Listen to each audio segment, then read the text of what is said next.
আসসালামু আলাইকুম রহমতুল্লাহ। আশা করি বন্ধুরা আল্লাহর রহমতে ভালো আছেন। আলহামদুলিল্লাহ আমি ভালো আছি। বন্ধুরা আমার আজকে আপনাদেরকে একটা অতি পরিচিত গাছ ভেষজ সম্পর্কে পরিচয় করে দেব। এটা হচ্ছে আলকুশি গাছ। এই আলকুশি গাছটা দেখতে সিম গাছের পাতার মতো এবং থোকায় থোকায় ফল ধরে।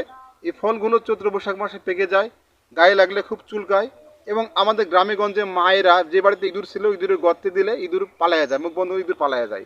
বন্ধুরা আমার এই গাছের ফলের ছালের যদি এত ক্ষমতা আল্লাহ দিয়ে থাকে, তাহলে ভিতরের এই বীচির কত ক্ষমতা। তবে একটা কথা, ভাষা ভাষা জ্ঞান নিয়ে হাকিমি হয় না। হাকিমি জ্ঞান হতে হলে আপনার গভীর সাধনা পড়াশোনায় স্টাডি করে এবং উস্তাদ ধরে আসতে হয়। বন্ধুরা আমার চলুন মূল আলোচনার দিকে যাই।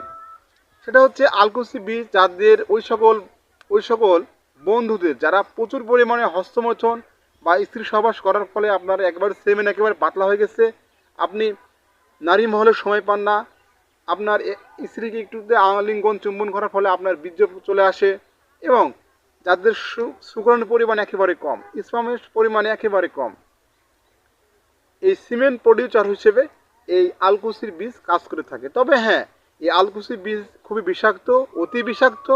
এটাকে সেবন করতে হলে অবশ্যই আপনাকে দুধ দিয়ে জাল করে শোধন করতে হবে। শোধন করার পরে এর উপরে ছাল সাদা অংশটা তুলে ফেলার পরে রোদে শুকিয়ে ব্লিন্ডারে বেটে অথবা হিমানদিস্তায় বেটে আপনি সেবন করতে পারেন। কী হবে, 1 গ্লাস দুধের সাথে 1 চা চামচ আলকুচি পাউডার নিয়ে আপনি রাত্রে সেবন করতে পারেন। এর সেবন করার ফলে আপনার যে সেমেন স্বল্পতা, দ্রুত বীর্যপাত এবং আপনার স্ত্রীকে আপনি সময় দিতে পারেন না, এটা দূর হয়ে যাবে ইনশাল্লাহ।